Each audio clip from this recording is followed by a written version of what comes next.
सैयदना इमाम हुसैन शहीद करबला, इमाम आली मकाम सिब्ते रसूल रदी अल्लाह तआला अन्हु व अर्दाहु अन्ना जब मदीने तैयबा में थे और आपको यजीद ने बैत के लिए इसरार किया, और जानते हैं मदीने का गवर्नर वलीद बिन उक़बा इमाम हुसैन को अपने घर में बुलाया, रात के वक्त कहा कि आप यजीद की बैत कर लें, सब ठीक हो जाएगा। आपने एक तारीखी जुमला फरमाया था, आज वो सब मुसलमानों को याद होनी चाहिए। इमाम हुसैन ने ये नहीं कहा मैं हुसैन रसूलुल्लाह का नवासा यजीद की बैत करूंगा फासिक व फाजिर की, ये नहीं कहा आपने। तवज्जो चाहता हूं, आपने ये नहीं फरमाया, बल्कि ये फरमाया मुझ जैसा उस जैसे की बैत कैसे कर सकता है। ये क़यामत तक आने वालों के लिए मैसेज है, हुसैन जैसा कभी भी यजीद जैसे की बैत नहीं कर सकता, और ना ही वैसों की ताकत को वो मान सकता है। और अल्हम्दुलिल्लाह हमारी माओ ने बचपन से हमें हुसैन को ही सुनाया है, यजीद को नहीं। इसलिए आज अगर किसी तख्त पर यजीद बैठा हो तो हमें डर नहीं लगता इस बात का कि वो गर्दन उड़ा देगा, हमें इस बात का खौफ नहीं लगता कि फांसी पर चढ़ा देगा। हमें इस बात का यकीन है कि अगर हमारे टुकड़े भी हो जाएंगे तो इंशाअल्लाह हमारी रूहें करबला जरूर पहुंचेंगी। इमाम हुसैन के साथ क़यामत के दिन उठाए जाएंगे, हक बात करते हुए अगर दुनिया से जाएं। अजीज़ान गिरामी वक़ार, मैं तारीख की चंद झलकियां आपके सामने रखूंगा। मुझे हुक्म भी हुआ है, बहुत जल्दी वक्त खत्म हो जाएगा, समेटना है। मैं चंद मिसालें आपके सामने रखता हूं। ताकत किसे कहते हैं, कुव्वत किसे कहते हैं। जिम में जाकर बॉडी बनाने वाला ताकतवर है, काजू बादाम खाने वाला ताकतवर है, मुक्के मारने वाला ताकतवर है। कौन है ताकतवर? ताकत किसे कहते हैं मेरे अजीजों? असल ताकत तो यह है कि तुम इस्तेमाल अपने हाथ पैर कुछ भी ना करो, लेकिन खलबली दूसरों में मची रहे। यह असल ताकत है, ये रब ताला की तरफ से दी हुई होती है इनाम में। वरना आप सोच सकते हैं कि हुसैन आजम के साथ जो लोग आए थे वो कुल काफिला कितना था। अलग अलग रिवायतें, इमाम हुसैन के साथ 135 लोग थे, बाज रिवायात में है 96 थे, 96 लोग थे, बाज रिवायत में 82 थे। शहीद होने वालों की तादाद 72 है। लेकिन इस बात पर अक्सर उलमा मुहद्दिसीन का ख्याल है कि 82 लोग थे, 82 लोग थे। 82 के मुकाबले में कितने लोगों को आना चाहिए रास्ता रोकने के लिए? अगर किसी आम आदमी से भी पूछे तो डबल कर दो, ट्रिपल कर दो, 4 गुना ज्यादा कर दो। नहीं, 82 को रोकने के लिए पहले 1000 लोग आए, फिर वो 1000 के बाद 4000 प्लस आए, 5000 लोग सिर्फ 82 लोगों को रोकने के लिए आए रास्ता। फिर ये लोग 4 दिन तक रास्ता रोकते ही रहे, 5000 लोग मिलकर। 10वीं मुहर्रम होने से पहले पहले फिर तकरीबन 16000 लोग आए, यानी तकरीबन पूरे टोटल मिलाकर 22000 के करीब, 21000 समथिंग कुछ। 22000 की फौज क्या माने रखती है किसको रोकने के लिए? 82 लोगों को। इसी से समझ में आता है असल ताकत किसे कहते हैं। ताकत इसी को कहते हैं कि उधर 3 दिन के भूखे और प्यासे हैं, उनके खीमों में साजो सामान भी नहीं, जंग के असबाब भी नहीं, और वो जंग की नीयत से भी नहीं गए। उसके बावजूद 22000 के सीनों में जो खलबली मची है, दुनिया इसी को समझ नहीं पा रही है। अगर दुनिया ये समझती है क्वांटिटी का नाम ताकत है तो हम उसको रद्द करते नहीं, क्वालिटी का नाम ताकत है। ईमान ये असल ताकत है। और एक तारीखी बात मैं आपके सामने रखता हूं। इमाम हुसैन का रास्ता रोकने के लिए सबसे पहले यजीद की फौज से जो शख्स आया था उसको हुर बिन यजीद कहते हैं। हुर बिन यजीद रियाई 1000 का लश्कर लेकर के ये इमाम हुसैन का रास्ता रोकने आए। 2 दिन तक इधर उधर घुमाते रहा, और जब जब नमाजें होती रही इमाम हुसैन मुसल्ला इमामत पर हैं और ये यजीदी इक्तिदा भी कर रहे हैं। हर जमात इमाम हुसैन के पीछे हो रही है। लेकिन मैं आपको बताता हूं 10वीं मुहर्रम से पहले इमाम हुसैन ने खुतबा दिया और यजीदियों से कहा क्या तुम मेरी हैसियत को नहीं जानते? मैं फातिमा जहरा का बेटा हूं, हैदर कर्रार का नूर नजर हूं, रसूलुल्लाह का नवासा हूं। मेरी निस्बतें क्या तुम्हें नहीं मालूम? तुम मेरे खून से अपने हाथों को ना रंगो। मैं तुम्हारे पास ऑप्शन रखता हूं, मैं इस रास्ते से अपने वापस मदीने की तरफ जाता हूं या किसी साहिल की तरफ या दिमश्क जाऊंगा। जंग करना नहीं चाहता तुमसे। ये 3 ऑप्शन जब इमाम हुसैन ने रखा तो यजीदियों ने एक को भी कबूल नहीं किया। वो जंग करना ही चाहते थे, इमाम हुसैन के खून के साथ खेलना ही चाहते थे। लेकिन जो हुर बिन यजीद है, तवज्जो चाहता हूं, जो खुद इमाम हुसैन का रास्ता रोकने के लिए आया, उसके दिल में यह बात आई। और उसने आकर के 10वीं मुहर्रम को यजीदियों से कहा, मियां मान लो हुसैन की बात, 3 में से कोई एक बात मान लो, हम जंग नहीं करना चाहते, वो रसूलुल्लाह के बेटे ही तो हैं। तो सारे जो सिपह सालार बड़े बड़े थे, अमर बिन साद, शिमर वगैरह, हुर बिन यजीद से कहने लगे, तुझे कौन कहता है फैसला करने के लिए, तू सिपाही है, 1000 की नफरी तेरे साथ दी गई है, बस अगर तुझे हमारे साथ रहना है तो मैदान में जमा रहे, वरना चला जा, तू सुलह की बातें मत कर। हुर बिन यजीद उसी दिन 10वीं मुहर्रम को उन यजीदियों से कहता, अच्छा अगर तुम मेरे इस बात को नहीं मानते तो तुम्हारी सिपह सालारी तुम्हें मुबारक, मैं हुसैन के खीमे में जा रहा हूं। जो यजीद की तरफ से आया था वो किधर चला गया, मौला हुसैन के खीमे में। कब? सिर्फ 10वीं मुहर्रम, एक रिवायत में 9वीं मुहर्रम को, एक दिन पहले इमाम हुसैन के खीमे में आया, दस्तबोसी की, माफी मांगी, और इमाम हुसैन ने कहा अब तुम जा सकते हो अपने घर। हुर बिन यजीद ने कहा, मैं उस वक्त तक अब आपका साथ नहीं छोड़ूंगा जब तक मेरे जिस्म में आखिरी सांस बाकी रहेगी, मैं आपके साथ रहूंगा।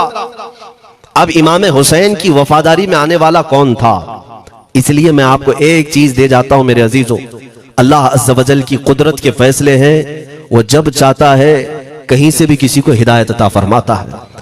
वो बातिल कुव्वतों के मौजूद पलने वाला बच्चा भी कभी रब तबारक व तआला हिदायत देता है, उसे आलिम बनाता है, और कभी काबे की छांव में पलने वाले को मौला अबू जहल भी बनाता है, गुमराह कर देता है।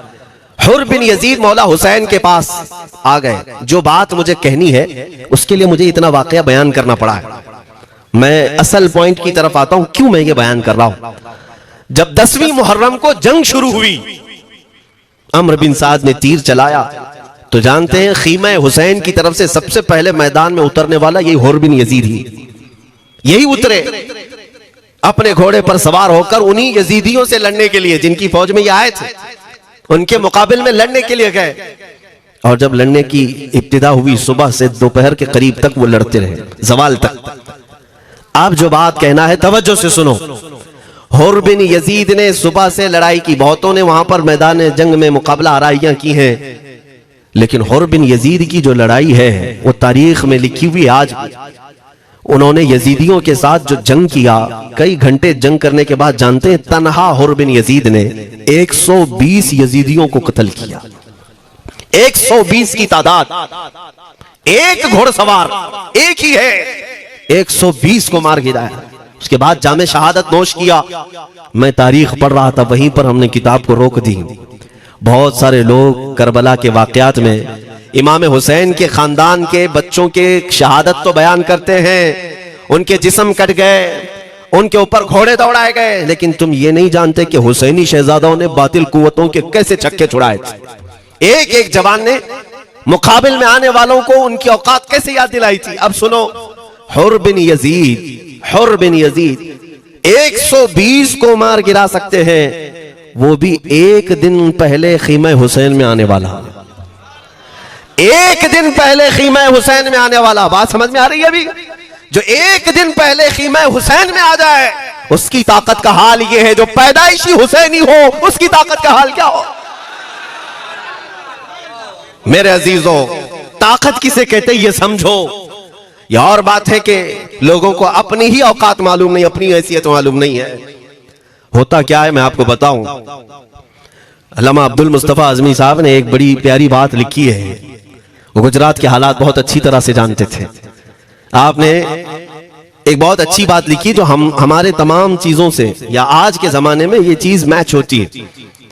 एक ताजिर तिजारत करने के लिए निकला, उसके पास कुछ कीमती हीरे थे, और वो हीरों की तिजारत करता था, और एक चोर उसके पीछे पड़ गया। और वो चोर रोजाना वो चोरी करने के चक्कर में रहता था कि जब रात को ये ताजिर सोए तो मैं ये हीरे निकाल लूंगा। लेकिन 2-3 दिन जब जब वो ताजिर सोता था, वो पूरे हीरे चेक करता था, कहीं नहीं मिलते थे। थक गया चोर। 3 दिन के बाद उस ताजिर को उसने पूछा, चोर ने कहा कि तुम हीरे रखते कहां हो, दिन भर तो तुम्हारे पास होते, रात में कहां जाते। तो उस ताजिर ने कहा, अकल का अगर तू इस्तेमाल करता तो तुझे बात समझ में आती। रोजाना मैं तेरे ही जुब्बे में रात को ये हीरे रखकर खुद सो जाता था। वो अपना नहीं तलाश करता, इसका तलाश करता। बिला तशबीह बिला तमसील। मेरे अजीजों, तुम्हारे पास जो ताकत है तुम्हें उसका अंदाजा नहीं। तुम जो मोहब्बत मुस्तफ़ा सल्लल्लाहु अलैहि वसल्लम की शमा अपने सीने में रखते हो, मौला करीम का वादा है तुम्हारे साथ, काना हक्कन अलैना नस्रुल मोमिनीन। रब ताला फरमाता हमने अपने ऊपर लाजिम कर लिया है कि ईमान वालों की मदद करें, और हमने मदद देखी है, रब ताला की मदद देखी है। आज के इन हालात में मुझे बताओ, भौंकने वाले भौंक ही रहे, बाकी तुम्हारा क्या बिगाड़ लिया, क्या तुम्हारा खराब किया? बस ये है कि तुम अपने अंदर खलबली मत मचाओ और ज्यादा खौफ और हिरास में मत जियो। अल्हम्दुलिल्लाह मुसलमान हैं, मोमिन हैं, किसी चोर कौम से तुम्हारा रिश्ता नहीं है। तुम दुनिया की उस अजीम कौम हो जो सिर्फ और सिर्फ अपने रब ताला के हुजूर झुकती है, और अपने रब तबारक व ताला के हुजूर ऐसे झुकती है। मैं चैलेंज के साथ कहता हूं, पूरी दुनिया में कोई कम्युनिटी, कोई कौम ऐसी नहीं है जो अपने खुदा को देखने के बाद ही झुकती है। जिसकी भी जाओ, उनके खुदाओं की तस्वीर वहां पर सामने होती तभी झुकते हैं। वो चाहे ईसाई हो, यहूदी हो, कोई भी हो, उन्होंने कोई ना कोई या मूर्ति बनाई है या तस्वीर बनाई है, तब वो झुकते हैं। तन्हा तुम ईमान वाले हो जो आज तक अपने खुदा को देखा नहीं लेकिन हर दिन सजदा करते हो, तुम्हारा ये ईमान है। और कुरान में शुरू में ही अल्लाह ताला ने जो तारीफ फरमाई सूरह बकरा में, युमिनून बिल गैब, अल्लाह फरमाता है ये वो लोग हैं जो गैब पर ईमान रखते हैं, देखा नहीं। और दुनिया में करोड़ों मस्जिदें होंगी, किसी मस्जिद में अल्लाह की तस्वीर है? किसी मस्जिद में? और या तुम्हें सलातो सलाम पढ़ने के लिए मेरे आका की तस्वीर देखने की जरूरत है? यही तो तुम्हारा ईमान है मेरे अजीजों। मेरे आका को हमने दिल में बसा रखा है, और जब हुजूर पाक की याद आई, बगैर तस्वीर देखे हम खड़े हो जाते हैं, और उनकी मोहब्बत वैसी होती है, हमें किसी तस्वीर और मूरत को देखने की जरूरत भी नहीं होती। तुम्हारी खुसूसियात बहुत हैं, अल्लाह रब्बुल इज्जत ने तुम्हारी पेशानियों को महफूज रखा है, किसी अहरे गैरे के सामने झुकने नहीं दिया, पेशानी मुकद्दस है तुम्हारी। हाँ, ये तो नहीं है कि तुम किसी दरख्त पर भी चले जाओ, पत्थर पर भी चले जाओ, चूहे पर भी झुक जाओ, सांप पर भी झुक जाओ, नहीं है।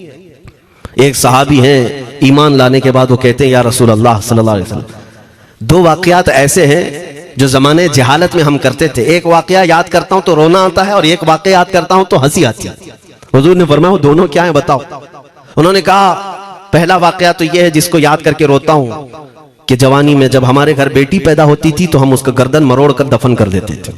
आज मुझे एक बात याद आती है तो रोना आता है कि हमने ऐसे कई बच्चियों को दफन कर दिया। अरब वाले दामाद बनाना नहीं चाहते थे और बेटियों को पहले ही मार देते थे। ये वो सहाबी कहते हैं अब याद आती है बात तो रोना आता है। मेरे आका सल्लल्लाहु अलैहि वसल्लम ने फरमाया फिर हंसी किस बात पर आती है? कहते हैं जमाने जहालत में हमारे खुदा जो होते जिनकी हम इबादत करते थे, तो जब सफर में जाना होता था तो आटा गूंद करके खुदा बना लेते थे, क्योंकि सफर में जाना है और हर जगह उनको साथ में रखना था खुदा को। वो साहब ही कहते हैं सफर के खुदा और होते थे, हवा का अलग, पानी का अलग, मिट्टी का अलग, सब लेकर के चलते थे। फिर हुजूर ने फरमाया हंसी किस बात पर आती है? वो कहते हैं बीच रास्ते में अगर खाना खत्म हुआ तो कभी खुदा का हाथ तोड़ के खाते थे, कभी पैर तोड़ के खाते थे। अरे मेरे अजीजों 1400 साल बाद आज जब आप हंस रहे हैं, उस सहाबी को तो इस बात पर हंसी आती होगी। मैं ये बात सिर्फ इसलिए अर्ज कर रहा हूं कि शुक्र मनाओ अल्लाह रब्बुल इज्जत का कि तुम्हें रब तबारक व तआला ने उस कौम में पैदा किया है जिसका माथा सिर्फ वहदहु ला शरीक की बारगाह में झुकती है। तुम ईमान वाले हो। और मैंने आयत यही तिलावत की खुतबे में, वला तहीनु वला तहज़नु व अंतुमुल अअलौना इन कुंतुम मुमिनीन। घबराओ मत, परेशान मत हो, तुम सबसे ज्यादा सरबुलंद रहोगे अगर तुम ईमान वाले हो। ये कुरान की आयत है। ईमान किसे कहते हैं? ईमान किसे कहते हैं? यानी अल्लाह ने फरमाया अगर तुम ईमान वाले हो तो सबसे ज्यादा कामयाब हो। अब हम पूछते हैं रसूल पाक से ईमान किसे कहते हैं? मेरे आका की जुबान से सुनो, ला युमिनु अहदुकुम हत्ता अकूना अहब्बा इलैहि मिन वालिदिही व वलदिही वन नासी अजमईन। हजरत अनस से रिवायत है, हुजूर पाक सल्लल्लाहु अलैहि वसल्लम फरमाते हैं तुम में से उस वक्त तक कोई कामिल ईमान वाला नहीं हो सकता जब तक अपने वालिदैन, अपने बच्चे, अपने और सारे इंसानों से ज्यादा मैं उसके नजदीक महबूब ना बन जाऊं। हुजूर से कामिल मोहब्बत जब तक ना करोगे तब तक ईमान भी कामिल नहीं है। खुलासा कलाम यही है कि मोहम्मद से वफा तूने तो हम तेरे हैं, ये जहां चीज है क्या लौह कलम तेरे हैं। बस इसी बात पर आपको आना है। इकबाल भी ये कहता है, मैं जर्मनी गया, यूरोप का सफर किया, वहां की तरक्कियों को देखा और वो लोग बहुत आगे बढ़ रहे थे। मैं इसीलिए सफर किया कि मैं वहां तहकीक करके आऊं, देखूं, अपनी कौम को आकर के मैं बताऊं मुसलमानों को कि किस फील्ड में तुम जाओगे तो कामयाब होंगे। साइंस में, फिजिक्स में, ज्योग्राफी में, केमिस्ट्री में, मैथ्स में, कौन सी फील्ड में तुम जाओगे तो ज्यादा माहिर होगे। कई साल इकबाल ने वहां की खाक छानी, तहकीकात किया और वापस जब आया अपनी कौम की तरफ, अल्लामा इकबाल कहते हैं मैं सारी दुनिया वहां की यूरोप की छान करके आया, यही देखने गया था कि मेरी कौम किस मैदान में उतरे तो कामयाब होगी। तो लोगों ने पूछा क्या वो तुम्हें राज मिल गया? वो कहते हाँ मुझे राज मिल गया। लोगों ने पूछा किस मैदान में उतरे? तो वो इकबाल कहता है मैं तो राज को पहुंचा, अपनी कौम को बताता हूं तुम्हारी तरक्की का राज सिर्फ इतना ही है कि मोहम्मद से वफा तूने, कि मोहम्मद से वफा तूने, तो हम तेरे हैं। ये जहां चीज है क्या लौह कलम तेरे हैं। सारी कामयाबी का असल राज मेरे आका से बेइंतहा मोहब्बत है। मैं दीनी शख्सियात की बात अपनी जगह पर, जो जिसको आप दुनियावी उलूम कहते हैं, लाओ मैथ्स का कोई बहुत बड़ा माहिर रियाजीदान या कोई साइंटिस्ट आपको ऐसा लगता हो, लाओ मेरे आला हजरत इमाम अहमद रजा फाजिल बरेलवी के सामने। जानते हैं आप उस आला हजरत फाजिल बरेलवी ने 55 उलूम पर अपनी तहकीकात लिख दी हैं, बाकी जानते कितने थे वो अल्लाह ही बेहतर जाने। एक बात मैं आपको बता रहा हूं, मैथ्स में, मैथमेटिक्स में उनके पास ऐसी ऐसी इजादात थी। एक किताब आला हजरत ने लिखी है ज्योमेट्री पर, आज के बच्चे जो कॉलेज पढ़ते हैं वो जानते होंगे। ज्योमेट्री की भी कई उसमें अक़साम लिखी गई हैं और आला हज़रत ने एक किताब लिखी है कश्फुल इल्ला अन सिमतिल क़िबला, क़िबला पहचानने का इल्म। तुम तो आज वो कंपास लेकर के पहचानते हो ना, अब तो मोबाइल में आ गया, मोबाइल को घुमाओ, इधर दिखा रहा उधर, उधर दिखा रहा उधर क़िबला। मेरे अजीजों, इस्लाम मशीनों से नहीं चलता है। इसका सेल चला गया तो क्या तुम्हारा इस्लाम चला जाएगा? इसकी बैटरी चली गई तो क्या तुम्हारा दीन चला जाएगा? नहीं, इस्लाम मुकम्मल कवायद और ज़वाबित के साथ है। सारी मशीनें खत्म भी हो जाए, इस्लाम ने तुम्हें कायदे बनाकर दिखाए हैं, प्रैक्टिकल। ये क़िबला पहचानने का इल्म होता है। शहर का तूलुल बलद, अर्जुल बलद देखना होता है, बहुत सारी उसमें चीजें, उसकी सतह समंदर से ऊंचाई कितनी है, फिर सितारों को देखा जाता है, फिर पहचाना जाता है क़िबला, उसको हिसाब में लगाया जाता है। आला हजरत ने ये जो किताब लिखी पूरे 1400 साल में है। आला हजरत की ये किताब जिसमें 10 कायदे खुद उन्होंने इजाद किए, उनसे पहले किसी ने नहीं लिखी, खुद उन्होंने इजाद किए। और उसके बाद आला हजरत ने चैलेंज के साथ कहा कि मैंने, फकीर ने ये 10 कायदे इजाद किए हैं, इस पर कोई अमल करके क़िबला पहचानना चाहे तो उस पर अमल करके खड़ा हो जाए, अगर हिजाबात हटा दिए जाएं तो काबा उसकी नाक के सामने होगा। आला हज़रत ने लिखा है काबा ऐन उसकी नाक के सामने होगा। परफेक्ट कायदे उन्होंने लिखे। ये कायदे कहां से आए? हिसाब, मैथमेटिक्स। जो अलीगढ़ के प्रोफेसर अपने फंसे हुए मसाइल हल करने के लिए आला हज़रत के पास आए, वाकयात आपने सुने होंगे। अब मैं आपसे कहता हूं, एक बहुत बड़े प्रोफेसर साहब अलीगढ़ के, वो लंदन या ऑक्सफोर्ड जा रहे थे या जर्मनी जा रहे थे कुछ मैथ्स के फंडे हल करने के लिए। आला हज़रत के खलीफा ने उन्हें मशवरा दिया कि चले मौलाना अहमद रजा साहब बरेली में रहते हैं, उनसे बात कर लेंगे। पहले तो उन्होंने मजाक उड़ाया, मौलवी लोगों का काम है, प्रोफेसर जिसमें फंसा हुआ है। उन्होंने कहा लंदन और जर्मनी जाने में जितना खर्चा आता है उससे कम ही बरेली को लगता है, एक बार ट्राई कर लीजिए। वो आए आला हज़रत के यहाँ, वो मौलाना सैयद सुलेमान साहब के कहने पर जब आला हज़रत के पास आए, असर का वक्त था, अजान हो चुकी थी, आप मस्जिद की तरफ जा रहे थे। वो प्रोफेसर साहब से मुलाकात हुई, आला हज़रत ने पूछा कैसे आना हुआ? उन्होंने कहा एक बहुत पेचीदा मसले में फंस गया हूं, मैथ्स का, रियाजी का, हिसाब का हल नहीं होता, इसके लिए मैं बाहर का सफर कर रहा था। आपके शागिर्द मौलाना सुलेमान साहब ने कहा कि आपसे मिलने। आला हज़रत ने कहा दिखाएं क्या मसला है? उन्होंने कहा इतने शॉर्ट टाइम में ये हल नहीं होगा, नमाज के लिए आप जा रहे हैं। आला हज़रत ने फरमाया फिर भी दिखाओ। आला हज़रत को उन्होंने वैसे ही खड़े दिखाया। देखते ही आला हज़रत ने उंगलियां रखी और कहा इसका यहां से, इसका यहां से, फलां का यहां से, इस तरह आप लगा करके देख ले, मैं असर की नमाज से फारिग होकर आता हूं। वो प्रोफेसर साहब कहते हैं उन्होंने चुटकियों में यूं हल किया, मैं जब बैठ करके उस मसले को लगाया तो तुरंत 2 मिनट में वो मसला हल हो गया। अब जिसके लिए मैं ये वाकया अर्ज कर रहा हूं सुनो। वो हैरत में आंखें फटी फटी रह गई उस प्रोफेसर साहब की। उधर नमाज होने के बाद आए आला हज़रत, तो वो अश करने लगे। कहा मौलाना साहब मैं पहली मर्तबा देख रहा हूं कि मदरसे का कोई मौलवी मैथ्स के इतने टफ फंडे को हल कर लेता हो। मौलाना ये तो बताएं, ये रियाजी और ये मैथ्स के मसले आपने किससे सीखे? कौन है आपको? किस कॉलेज में, किस यूनिवर्सिटी से आपने सनद हासिल की है? यही मुझे कहना है मेरे से। अब आला हजरत का जवाब सुनो। कहते हैं जनाब, मैंने अपने वालिद से सिर्फ प्लस माइनस और मल्टीपल के मसले सीखे, जमा नफी और ज़रब हमारे वालिद साहब ने बस इतना ही सिखाया। और उस वक्त बचपन में मुझे मंतिक, फलसफा, ये सब किताबें पढ़ने का शौक था। मैं हिसाब के, ज्योमेट्री के ये किताबें लेकर बैठा। मेरे वालिद आए, देखा, पूछा अहमद रजा क्या पढ़ रहे हो? मैंने दिखाया ये मंतिक है, फलसफा है या हिसाब की किताबें हैं। मेरे वालिद ने वो किताबें अपने हाथ में ले ली और कहा, जा रसूलुल्लाह की हदीसें पढ़, सदक़े में सारे इल्म दे दिए जाएंगे।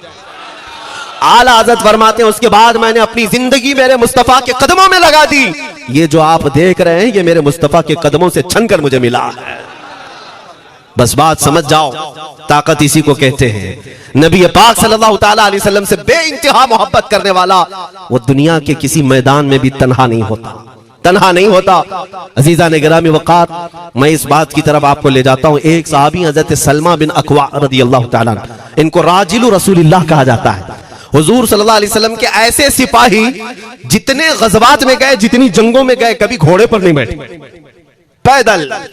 और वह ऐसा पैदल चलते थे कि कोई घोड़ा भी उनके साथ नहीं पकड़ पाता उनको। जब वो भागते थे, घोड़ा भी अपनी तेज रफ्तारी के बावजूद उन्हें नहीं पकड़ पाता। उनको लक़ब मिला था राजिलु रसूलिल्लाह, छल करके सफर करने वाला रसूलुल्लाह का सिपाही। एक बार ऐसा हुआ, एक बनु कार्रा का शख्स जिसका नाम अब्दुर्रहमान है, ये मुनाफिक था, खबीस था। इसने तकरीबन 400 लोगों को जमा किया, अपने हम मिजाज लोगों को, और मदीने पर रात के वक्त एक बागीचे पर हमला किया, पूरे बागीचे को आग लगा दिया। और उसके बाद फिर जो खजूरें थी वहां से सब लूट लिया, लूट करके अपने घोड़ों पर रख लिया और निकल पड़ा। उस वक्त सिवाय हजरत सलमा बिन अकवा के कोई नहीं था। उधर 400 लोग लूट मार कर रहे हैं और खजूरें जमा कर रहे हैं, और ये तन्हा साहबी। इस साहबी का हाल ये है, घोड़ा भी नहीं होता था कभी नहीं। अब इनको जलाल आया कि मेरे मुस्तफा के शहर की एक खजूर भी मैं बाहर जाने नहीं दूंगा जो चोरी करके जा रहा है। उसके बाद आपने पीछा करना शुरू किया। और हकीकत देखें, आप जब हदीस पढ़ेंगे, आला हजरत ने अल-मलफूज में भी इसको नकल फरमाया।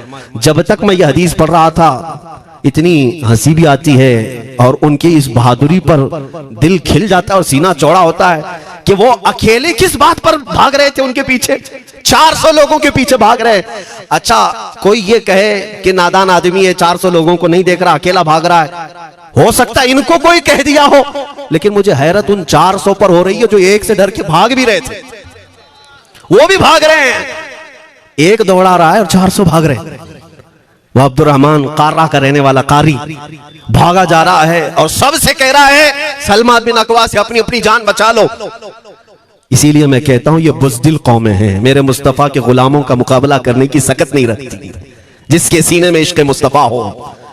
400 भागते रहे और ये भगाते रहे बहुत दूर तक।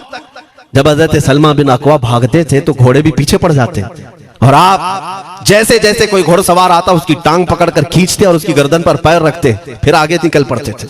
न जाने कितनों को उन्होंने तन्हा अपने हाथों से गिराया, कोई मुकाबला करने को तैयार नहीं। गिराते भी हैं और उनकी गिरी हुई खजूरें जमा भी करते हैं कि मुझे मदीने वापस ले जाना है। उस सहाबी को मैं पढ़ता हूं, अजीजा ने गिरामी खजूरें जमा करते रहे और उन्हें भगाते रहे। आखिर में वो 10-10 की टुकड़ियों में बदल गए। वो अब्दुर्रहमान कार्रा का रहने वाला कहने लगा, एक साथ मत भागो, ये अकेले सबको भगा रहा है, 10 इधर जाओ, 10 उधर जाओ, 10 उधर जाओ। जालिमों, पलट कर मेरे मुस्तफा के गुलाम का मुकाबला करके देखते हैं, लेकिन किसी से नहीं हुआ। वो पहाड़ की चोटियों में चले गए, हजरत सलमा बिन अकवा पहाड़ पे भी चढ़ने लग गए। तो अब्दुर्रहमान कार्रा वो कहता है वहीं से चीख करके, सलमा बिन अकवा तुमको क्या चाहिए, क्यों पीछा कर रहे हो? कहा, मैं शहर रसूल की एक खजूर भी जब तक तुम्हारे पास होगी पीछा करता रहूंगा। उसने वहीं से अपने सारे साथियों को पुकार कर कहा, सारे लोग खजूरें फेंक दो, अपनी जान बचा लो। सबों ने खजूरें दे दी। हजरत सलमा बिन अकवा पूरी खजूरें जमा की है, कितनों को रोनते हुए वापस आने लगे। जानते हैं, एक साहबी और है हजरत अबू कुतादा, जिनको फारिसु रसूलिल्लाह कहा जाता है। उनका घोड़ा दौड़ता हुआ, उनको दौड़ाता हुआ हजरत अबू कुतादा उस पर हैं और 10 लोग और साथ हैं। वो हजरत सलमा बिन अकवा की मदद के लिए आ गए। जब वो आए तो ये अक्सर को तो गिरा चुके थे, खजूरें ले भी चुके थे। हजरत अबू कुतादा 10 सहाबा के साथ जब आए, हजरत सलमा बिन अकवा की और मदद हो गई। अब ये मदीने आने लगे तो तवज्जो चाहता हूं। हजरत सलमा बिन अकवा ने पूछा, मैं तो अकेला दौड़ा रहा था, कोई मुझे न देखा था, न ये वाकई की किसी को खबर थी, तुम यहां तक कैसे आए? तुमको किसने भेजा मेरी मदद के लिए? मुसलमानों याद रखो, मेरे मुस्तफा की वफादारी में जब कोई निकलता है तो कहां से मदद आती है अंदाजा भी नहीं होता। हजरत सलमा बिन अकवा ने उनसे पूछा अबू कुतादा से, तुम आए कैसे? हजरत अबू कुतादा ने जो जवाब दिया वो और ताज्जुब का था। कहा, हमने नहीं देखा, हमको मालूम भी नहीं तुम किसके साथ गए हो, हमें ये वाकया भी नहीं मालूम, लेकिन हम अपने खीमे में बैठे थे, हमारा ये घोड़ा दौड़ता हुआ है, ये घोड़ा दौड़ता हुआ आया और दोनों पैर बार बार उठा करके हिनहिनाने लगा। मेरा घोड़ा ऐसा कभी करता नहीं, वो जिहाद में जाने वाला घोड़ा है, फरमाबरदार है। अबू कुतादा ने उसको सहलाया लेकिन फिर भी वो खामोश नहीं हुआ। हजरत अबू कुतादा कहते, मैं पहचान लिया, वो अपनी पीठ पर मुझे सवार करना चाहता है। मैं इसकी पीठ पर बैठ गया। मेरे साथी भी ताज्जुब में थे, इतनी वक्त गुजर जाने के बाद घोड़े को न भूख लगी है न प्यास लगी है, ये कहां ले जा रहा है? अबू कुतादा कहते, ये घोड़ा है जो तुझ तक हम सबको ले आया है। हजरत सलमा बिन अकवा ने कहा, हाँ मुझे याद है, जब मैं उन 400 को दौड़ा रहा था तो तुम्हारा घोड़ा मुझे देख रहा था। पता ये चला दुनिया का हर जानवर भी मेरे मुस्तफा का वफादार है। अगर तुम नबी पाक सल्लल्लाहु अलैहि वसल्लम की इज्जत व हुर्मत के लिए उठते हो तो चूंटियां अपने सुराख में तुम्हारे लिए दुआ में मशगूल हो जाती हैं, मछलियां पानी में तुम्हारे लिए दुआएं करती हैं। अजीज़ान गिरामी वक़ार, आज मैं अपने जुमलों को समेटते हुए ये बात कहता हूँ, धोराजी की सरजमीन मैंने कभी सुना नहीं या कभी आपसे मुलाकात नहीं की, लेकिन इतना बड़ा मजमा हमें जो सुनने के लिए बैठा है, लोग मुसाफे के लिए आए, फूल हार पेश किए, टूट पड़ते हैं मुलाकातों के लिए। मैं अक्सर जलसों में भी और अपने प्रोग्रामों में ये कहता हूँ, मुझे जो आप इज्जत की निगाह से देखते हैं या मिलना चाहते हैं या देखना चाहते हैं या सुनना चाहते हैं, तो वह इसलिए नहीं है कि किसी बाप का, बड़े बाप का बेटा है या किसी सियासी पार्टी का नेता है। आपकी जो मोहब्बत है वो सिर्फ इसलिए है, ये नाज ये अंदाज हमारे नहीं होते, झोली में अगर टुकड़े तुम्हारे नहीं होते या रसूल अल्लाह, जब तक के मदीने से इशारे नहीं होते, रोशन मेरी किस्मत के सितारे नहीं होते। जो कुछ भी इज्जत मिली है हमें आज, वो किसी और सलाहियत की वजह से नहीं। साफ मैं बता देता हूं, मैं मुकर्रिर आदमी नहीं, मैं खतीब आदमी नहीं, मैं वो शोलाबार मुकर्रिर नहीं हूं कि जिनकी तकरीरों से लोग बहुत ज्यादा नफा उठाते हो। मैं तो तालिब इल्म आदमी हूं। मेरे आका सल्लल्लाहु तआला अलैहि वसल्लम के लिए इतनी वफा करना जानता हूं कि मैंने यह अहद कर लिया है, मेरे जिस्म में जब तक खून बाकी रहेगा, एक भी सालिम कुत्ता मेरे आका की तरफ उंगली भी उठाए, हम अपनी गर्दन भी निछावर करने को तैयार रहेंगे। मेरे आका सल्लल्लाहु तआला अलैहि वसल्लम के लिए कुर्बानी का जज्बा है, इसलिए मेरे आका ने ये इज्जत अता की है। फिर मुझे ये कहने का हक भी है, जब तक बिके न थे तो कोई पूछता न था, या रसूल अल्लाह तुमने खरीद कर हमें अनमोल कर दिया।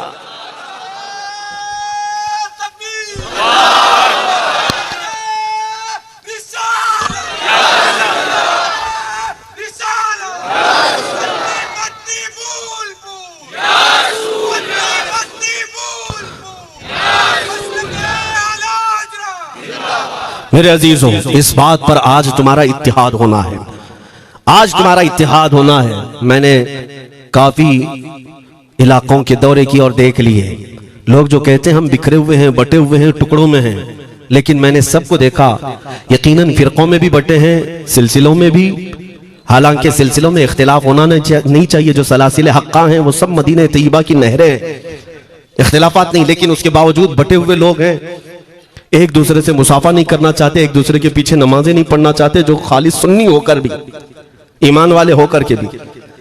मैं बहुतों से ये शिकायतें सुना कि हम में बहुत सारे इख्तिलाफात हैं, लेकिन इसका हल तकरीरें हैं, तहरीरें हैं, लोगों को समझाना है, इस्लाह करना है, सब करके देख लिया।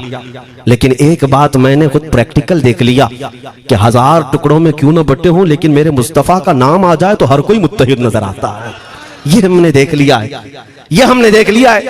किसी भी पीर से बैत क्यों ना हो, मैं दूसरों की बातें नहीं करता, लेकिन मैंने पूरे हिंदुस्तान के कोने कोने में देखा है जाकर के, किसी भी सुन्नी सही अकीदा पीर से बैत क्यों ना हो, अगरचे उसके आपस के झगड़े हों, लेकिन हमने एक मजमे में मुझे सुनने वालों को, ऐसे इख्तिलाफ वालों को भी देखा, दोनों सुन रहे हैं, लेकिन जब हमने पूछा मेरे मुस्तफा करीम की इज्जत पर बात आए तो तुम में से कौन खड़ा हो सकता है, हर इख्तिलाफ रखने वाला भी ये कहता है या रसूल अल्लाह, ये जिस्म भी तुम्हारा, ये जान भी तुम्हारी, करूं तेरे नाम पे जान फिदा, न बस एक जान दो जहां फिदा, दो जहां से भी नहीं जी भरा, करूं क्या करोड़ों जहां नहीं, ये हर एक का नारा है। इससे पता ये चला कि आज तुम सबको अगर कोई चीज जोड़ सकती है तो नाम मोहम्मद है, मेरे मुस्तफा करीम सल्लल्लाहु अलैहि वसल्लम की मोहब्बत है।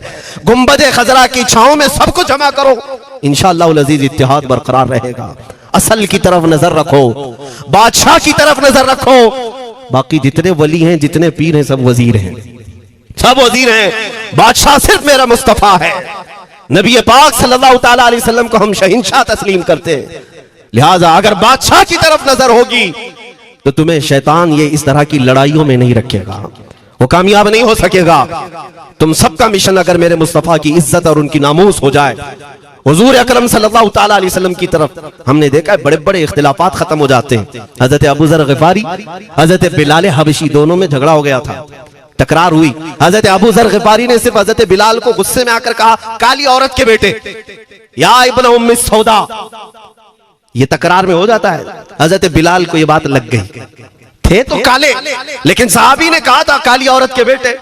हुजूर के पास जाकर अर्ज किया, या रसूल अल्लाह, अबू जर ने मुझे आज यूं कहा, अबू जर ने मुझे आज यूं कहा, काली औरत के बेटे। मेरे आका सल्लल्लाहु अलैहि वसल्लम को जला लाया, बाहर आए, बुलाया, अबू जर कहां है, आए। हुजूर पाक ने उनको मुखातिब करके सिर्फ इतना फरमाया, अफीकल जाहिलिया, अभी तक तुम्हारे अंदर पुरानी जाहिलियत बाकी है। 3 बार पूछा और उसके बाद मेरे आका चले गए, कुछ नहीं फरमाया। पुराने जमाने की काफिरों की जाहिलियत अभी बाकी है, जो माँ के नाम से लोगों को गालियां देते या पुकारते थे। हजरत अबू जर गिफारी को इतनी बात लग गई कि मेरे आका मुझसे रूठ गए, मेरे आका के दिल पर यह बात लग गई। तो उन्होंने ये नहीं किया कि देखा जाएगा बाद में क्या होगा, नहीं, सीधे मस्जिद नबवी में हजरत बिलाल को ढूंढने के लिए आए। कहां है? हजरत बिलाल मिल गए तो उनका हाथ पकड़ करके लाए। अबू जर गिफारी जमीन पर लेट गए, सो गए। कहा है बिलाल, मुझे माफ कर दे, मैंने तुझे सख्त जुमला कहा, मुझे माफ कर दे। हजरत बिलाल ने कहा, ठीक है, मैंने माफ कर दिया, हो गई बात। लेकिन हजरत अबू जर गिफारी ने कहा, नहीं, मेरा दिल इस पर सुकून नहीं मानेगा। एक काम करो ए बिलाल, तुम अपना ये पैर मेरे चेहरे पर रगड़ो, ये तुम्हारा तलवा जिसको मैंने काला कहा था, उसी तलवे से मेरे चेहरे पर तुम रगड़ो, ताकि मुझे मेरी हैसियत पता चल जाए। हजरत बिलाल क्या उनकी बात पर अपना पांव उनके चेहरे पर रगड़ देते, दोनों हाथों से उनको जमीन पर उठाया और सीने से सीना लगाया। कहा है अबू जर, कैसी बात करते हो, जिस आका के तुम गुलाम हो उसी आका का मैं भी गुलाम। मैंने ये तारीख में पढ़ा है, अगर सख्तियों को कोई चीज जोड़ सकती है तो मेरे आका की मोहब्बत है और मुस्तफा करीम की मोहब्बत है। तुम्हारे सीने चौड़ा कर देगी, तुम्हारा दिल कुशादा कर देगी, तुम अपनों को एक्सेप्ट करने लग जाओगे अपने नबी की निस्बत पर। हाँ, एक बात याद रखें, मैं ये सिर्फ मेरे आका की निस्बत वालों के लिए कह रहा हूं, बाकी हमारा अकीदा तो यह है, नबी से हो जो बेगाना उसे दिल से जुदा कर दे, पिदर मादर बिरादर जानो माल उन पर फिदा कर दे। हम उसको मानते ही नहीं, चाहे बाप हो कि माँ हो, जो मेरे नबी को नहीं जानता, जो मेरे आका की अजमत को नहीं पहचानता। मैं उनके बारे में नहीं कहता। हाँ, हमारे एक उस्ताद बुजुर्ग, उन्होंने फरमाया था कि बेटा, बात करने का लहजा नरम रखना हमेशा। बहुत सारे लोग हमारी तकरीरों को अभी अभी जो सुनते हैं वो कहते हैं बहुत कड़क बोलते हैं, सख्त बोलते हैं। मेरे अजीजों, पिछले 15 साल से करते हैं हम तकरीरें, अखलाकियात पर, तसव्वुफ पर बहुत सारे नरम अंदाज में गुफ्तगू करने के हम आदी थे। वो सब नहीं देखते, लेकिन जहां हम थोड़ा सा चीखते हैं या गरज के साथ बोलते हैं, वो बहुत जल्दी किसी को लगती है और कहते हैं आप बहुत कड़क लहजे में कहते हो। 90% हमने नरम लहजे में बात किया है, लोगों को अखलाकियात सिखाया है। चोरी, जिना, डकैती, सूद, शराब, इन सब की मजम्मत पर बयानात हमने रिकॉर्ड किए। वो सब नजर नहीं आता, लेकिन सख्त जुमले बहुत जल्दी नजर आते हैं। लेकिन ये मैं क्यों करता हूं वो भी आपको बता दूं। हमारे एक बुजुर्ग उस्ताद ने फरमाया, कहा कि बेटा, नरम गुफ्तगू करने की आदत रखना, इसलिए कि मेरे आका सल्लल्लाहु अलैहि वसल्लम की सुन्नत है, नरमी से कलाम करना, लेकिन एक बात याद रखना, जिंदगी भर नरमी से बात करो, लेकिन मुस्तफा करीम सल्लल्लाहु अलैहि वसल्लम की इहानत या दुश्मनी किसी में देखो तो फिर न तुम्हारी जुबान मीठी होनी चाहिए, न दिल नरम होना चाहिए, न दिमाग ठंडा होना चाहिए। हाँ, ये ईमान का तकाजा है। हम जो सख्त बात करते हैं लोगों को ऐसा लगता है कि इतना कड़क नहीं बोलना चाहिए। तुम्हें पता भी नहीं हज़रत उमर फारूक कितना बोलते थे। हाँ, उमैर बिन वहब एक शख्स था जो हुजूर के कत्ल का इरादा करके आया था मक्का से। सफवान नाम का एक और शख्स, उमैर नाम के दो लोग हतीम काबा में बैठकर मीटिंग करके आए, क्योंकि सफवान का बाप जंग बदर में मारा गया था, उमैर का बेटा जंग में कैदी होकर हुजूर के पास कैद था। दोनों का प्रॉब्लम सेम था। दोनों लोग हतीम काबा में बैठ करके फैसला करते हैं। सफवान ने कहा मैं तुझे बहुत पैसे दूंगा, एक तलवार को जहर में बुझा कर जाओ मदीने और मोहम्मद का कत्ल करके आओ सल्लल्लाहु अलैहि वसल्लम। उमैर बिन वहब तलवार छुपा करके मदीने आया, लेकिन जिस वक्त वो आया हजरत उमर फारूक चंद साहबा के साथ मस्जिद नबवी के बाहर खड़े थे। देखते ही उसकी गर्दन में जो है ये गमछा डाला, रुमाल, और कहा खुदू हादल कल, पकड़ो इस कुत्ते को। ये हजरत उमर की जुबान से निकलेंगे, कहते हैं पकड़ो इस कुत्ते को। यही वो है जो बद्र के अंदर मैदान बद्र में मक्का वालों को भड़का रहा था जंग पर हुजूर के खिलाफ, यहाँ मदीने में आया है, पकड़ो इसको। हजरत उमर बाहर ही सब कर देते, लेकिन कहा कि मैं हुजूर से पूछ के आता हूँ इसका करना क्या है।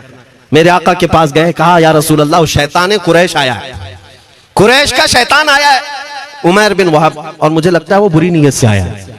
हजरत उमर पहले ही भांप रहे हैं, मुझे लगता है वो बुरी नीयत से आया है, क्या करना है आप हुक्म फरमाए। मेरे आका ने फरमाया उमर उसको अंदर ले आओ। उमैर बिन वहब को वैसी ही गर्दन में वो गमछा डाल के घुमा के अंदर ले आए मस्जिद नबवी में। हुजूर ने पूछा, हजरत उमर से कहा छोड़ दो उसको। जब अंदर आया तो पूछा हुजूर ने क्यों आए उमैर। अब वो झूठ बोलने लगा, कहा मेरा बेटा आपके पास कैदी है, खैर खैरियत पूछने के लिए आया और क्या है। मेरे आका ने फरमाया सच सच बताओ क्यों आए हो। उसने फिर कहा मैं अपने बेटे की खैरियत मालूम करने आया हूं, और क्यों आया हूं। हुजूर ने फरमाया खैरियत मालूम करने आए तो तलवार लेके क्यों आए हो। उसने तलवार दिखाने के लिए फेंक दिया, कहा इस तलवार का क्या होना है। तलवार तो हमारे पास बदर में भी थी, लेकिन पता आप ही के साथ थी। बड़ी बड़ी बातें करने लगा। मेरे आका को जलाल आया और कहा उमैर वो बात क्यों नहीं बोलते जो तुम सफवान के साथ काबा के हतीम में बैठकर करके आए हो। मदीने में बैठा रसूल खाने काबा में होने वाली गुफ्तगू को सुन रहा है। दूर नजदीक के सुनने वाले वो काने लाले करामत पे लाखों सलाम। ये हदीस मौजूद है, सही हदीस है। इसी हदीस के तर्जुमानी करते हुए हम तो ये अकीदा रख ही सकते हैं ना, हम यहाँ से पुकारें वो वहां से सुने, मुस्तफा की समाअत पे। हाँ, ये अकीदा बरेली वाले का जो है वो अपने पेट का अकीदा नहीं, ये सहाबा का अकीदा है। मेरे अजीजों, जब मेरे आका ने फरमाया वो बात बताओ जो हतीम काबा में करके आए हो, अब थर थर थर कांपने लग गया। इससे इस रसूल से क्या छुपाएं जो हतीम काबा में तन्हाई में होने वाली मीटिंग को भी जानता हो। कहा अब मैं क्या बताऊं जब आपको सब मालूम है। अब मैं जो कहना चाहता हूं वो ये है अशहदु अन्नका मुहम्मदन रसूलुल्लाह, मैं गवाही देता हूं कि आप मोहम्मद अल्लाह के रसूल हैं सल्लल्लाहु। ईमान ले आए। अब सुनिए मेरे अजीजों, ईमान लाने के बाद हुजूर पाक सल्लल्लाहु अलैहि वसल्लम ने तलकीन फरमाई कि अब इस्लाम पर कायम रहो, ईमान पर बरकरार रहो। कत्ल करने के लिए आया, मेरे मुस्तफा का गुलाम बन गया। अब उसके बाद हजरत उमर क्या कहते हैं, हजरत उमर जो गमछा गले में डाल के अंदर लाए थे, अब गले में हाथ डालकर बाहर ले जाते हैं। और बाहर जो साथी खड़े थे उन सबको मुखातिब करके कहते हैं लोगों सुनो। हजरत उमर के अल्फाज सुने, कहते हैं थोड़ी देर पहले ये जो शख्स तुम देख रहे हो, मुझे खिंजीर इससे अच्छा लगता था। अल्लाह, ये लफ्ज भी है, वल्लाही इन्नी लअहब्बु खिंजीरन मिन हाज़ा। कहते हैं कि इससे बेहतर मैं खिंजीर को समझता था, क्योंकि ये दुश्मन रसूल था। लेकिन अब सुनो ऐ लोगों, अब मेरे सगे बेटे से ज्यादा मुझको ये अजीज है, इसलिए कि मेरे आका का गुलाम। यही ईमान है, यही ईमान है। अजीज़ान गिरामी, खुलासा कलाम मेरी बात का यही है, मोहम्मद की मोहब्बत दीन हक की शर्त अव्वल है। इसी में हो अगर खामी तो सब कुछ नामुकम्मल है। इकबाल ने क्या खूब कहा था, अगर पहचानना हो तो मेरे अजीजों पहचानो, तुम मेरे आका सल्लल्लाहु अलैहि वसल्लम के कदमों तक अगर पहुंच गए तो यही दीन है। बमुस्तफ़ा बरसां खैश के दी हमऊस गर्ब उन रसीदी तमाम बुल हबीश। अपने आप को हुजूर तक पहुंचा दो, इसी का नाम दीन है। और अगर वहां तक नहीं पहुंच सके, जिंदगी पूरी अबू लहब की तरह है। हो ना ये फूल तो बुलबुल का का तरन्नुम भी ना हो, चमने दहर में कलियों का तबस्सुम भी ना हो ना ये साकी तो मैं भी ना हो, खुम भी ना हो, बज़्म में तौहीद दुनिया में ना हो, तुम भी ना हो। या रसूल अल्लाह, खीमा अफलाक का इस्तादा उसी नाम से है, नबज़ हस्ती तपश आमादा उसी नाम से है, दश्त में दामन कोहसार में मैदान में है, बहर में मौज की आगोश में तूफान में है, चीन के शहर मराकश के बयाबान में है, और पोशीदा हर मुसलमान के ईमान में है। वो मेरे आका की जात ही है, हर जगह है, और उसी की तरफ हमें सबको मुतवज्जे होने की आज जरूरत है। ताकत किसका नाम है? मैंने शुरू इसी बात से किया था, इसी पर खत्म करता हूं। ताकत और कुव्वत सिर्फ बॉडी बनाने को नहीं कहते, ताकत और कुव्वत सिर्फ और सिर्फ काजू बादाम खाने को नहीं कहते। ताकत और कुव्वत उसके अंदर है जो देखने को अगरचे कमजोर लगता हो, लेकिन दुश्मनों के सीने उसकी याद से ही आज भी खलबली मच जाती हो। हमने देखा है 100 साल पहले की बात, आला हज़रत इमाम अहले सुन्नत फाजिल बरेलवी इमाम अहमद रजा खां, नाम तो हर बच्चा जानता है आज, और अपनों से ज्यादा गैर भी जानते हैं और थरथराते भी हैं। लेकिन क्या कभी तुमने आला हजरत की सीरत में यह पढ़ा कि उनका जिस्म कैसा था? उनका जिस्म कैसा था? बहुत लहीम शहीम, चौड़े सीने वाले, बड़े बाल वाले, ऊंचे चेहरे वाले? नहीं मेरे अजीजों, तारीख में आप पढ़ोगे आला हजरत कसरत से लिखने की वजह से, कसरत से इबादत की वजह से, जिस्मानी एतबार से बड़े दुबले पतले थे, बड़े दुबले पतले थे। लोग देखने वालों ने यह कहा है जिस्मानी साख्त ऐसी नहीं थी कि कोई पहलवान नजर आता हो, दुबले पतले थे, नहीफ थे, देखने में कमजोर लगते थे। लेकिन मजाल है जब वो आशिक रसूल का कलम चलता था, कलम चलता था, और वो भी यूं पुकार कर कहता था ये रजा के नेज़े की मार है, कि आदू के सीने में गार है, किसे चारा जोई का वार है, कि ये वार वार से पार है। और फिर उन काफिरों को कहा था उस इमाम अहले सुन्नत ने, किलके रजा है खंजरे खूंखार बरकबार। ये कोई दावा नहीं कर सकता आज। किल्क किसको कहते हैं समझा भी देता हूं मैं आपको। किल्के रजा, आला हज़रत अपने कलम को कह रहे हैं, किल्क मतलब कलम, रजा का कलम कैसा है? खंजरे खूंखार बरकबार, यानी खून पीने वाला खंजर और चमक पैदा करने वाली जो बिजली होती है। आला हज़रत बड़े नरम दिल भी थे, रहम दिल भी थे, अपनों को जब नवाजते थे तो बेहिसाब नवाजते थे। आजिज़ी ऐसी के बच्चों से भी माफी मांगते, आजिज़ी ऐसी, और अपने पीर खाने पर जाने की बात आए तो चप्पलें कितनी दूर छोड़ जाए। गुरूर और घमंड की बात नहीं, लेकिन जब मेरे मुस्तफा के दुश्मनों से मुकाबले की बात आती तो यूं कहते, तुम क्या समझते हो? किल के रजा है खंजरे खूंखार बरकबार, आदा से कह दो खैर मनाए न शर करें। ये बात ईमान के तकाजे की है। मैं आज हर आलिम से मिंबर पर बैठे हुए और हर मोमिन से यही कहना चाहता हूं, जो मेरे मुस्तफा की इज्जत की बात आए सर चढ़कर बोलना सीख जाओ। मेरे आका ने फरमाया है, जालिम और जाबिर बादशाह के सामने हक बात का ऐलान करना सबसे अफजल जिहाद है। और ये तो कर ही सकते हो। उन पाखंडियों को लफ्ज़ जिहाद से भी डर लगता है और लफ्ज़ जिहाद पर ही बड़ा प्रोपेगेंडा करते हैं। मुझे इस बात का कोई खौफ नहीं। हाँ, लोग ये कहते हैं मौलाना जिहाद के लफ्ज़ पर थोड़ा साइड होकर के बात कर लेते हैं। तुम बुज़दिल क्यों बने जा रहे हो? लफ्ज़ जिहाद एक पाकीज़ा लफ्ज़ है, मुक़द्दस लफ्ज़ है। इस लफ्ज़ को अगर निकाल दिया तो मेरे आका की आधी सीरत खत्म हो जाएगी। कैसे बताओगे नबी पाक की सीरत? बदर को क्या कहोगे? तकरार हुई थी। खंदक, उहद, तबूक, खैबर, ताइफ, ये सब को क्या कहोगे? तकरार हुई थी। जिहाद लफ्ज है, सेल्फ डिफेंस का नाम है।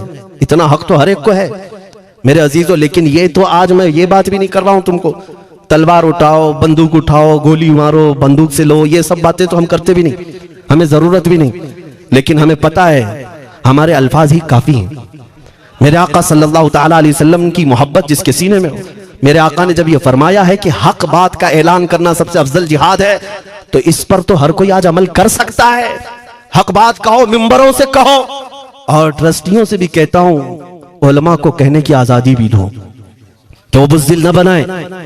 खौफ न रख रजा जरा, तू तो है अब्दे मुस्तफा। एक बात समझ करके चले, हम मुल्क के खिलाफ, कानून के खिलाफ नहीं बोलना चाहते। मुल्क हमारा भी है, देश हमारा भी है, और यहाँ के कवानीन जिस पर हम अमल कर रहे हैं, खुशी से अमल कर रहे हैं। लेकिन इन जालिमों ने क्या बना दिया है, इनके नजदीक देश पूरा मोदी है। हाँ, इन साहब के बारे में मत बोलो, वो देश है, कल को अगर नहीं रहे तो देश चला जाएगा। मेरे अजीजों, किसी व्यक्ति, किसी शख्स की गलत पॉलिसियों पर तनकीद करने का नाम देश के खिलाफ बोलना नहीं है।